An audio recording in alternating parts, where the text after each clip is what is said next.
La motivation pour ce projet était avant tout défendre la compétitivité de notre site en réduisant les consommations d'énergie, sachant que nous sommes un site industriel qui produit du papier pour l'emballage et que par définition une papeterie est forte consommatrice d'énergie, que ce soit le gaz pour la vapeur ou l'électricité pour la force motrice.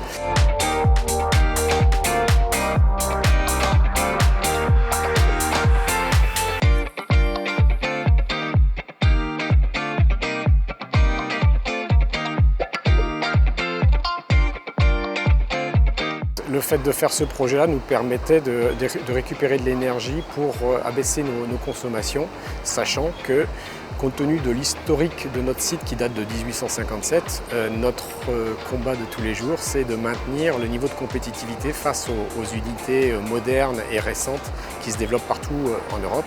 Les échangeurs vont nous servir à récupérer l'énergie. Cette énergie provient du séchage de la feuille de papier qui elle-même est fabriquée à partir de fibres 100% recyclées.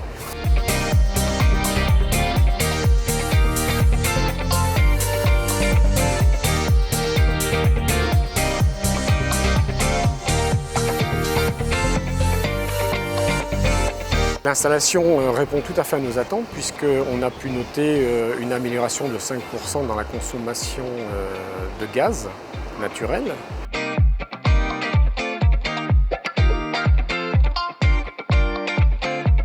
Nous aurions pu faire ce projet sans l'aide de l'ADEME parce qu'il s'agissait d'un projet essentiel pour nous dans la défense de notre compétitivité sur le marché. Mais on peut dire de façon très claire que cette aide de l'ADEME a permis de financer plus facilement le projet. Alors ce projet peut être qualifié avec trois notions que sont la performance, les économies financières et l'amélioration de l'impact environnemental.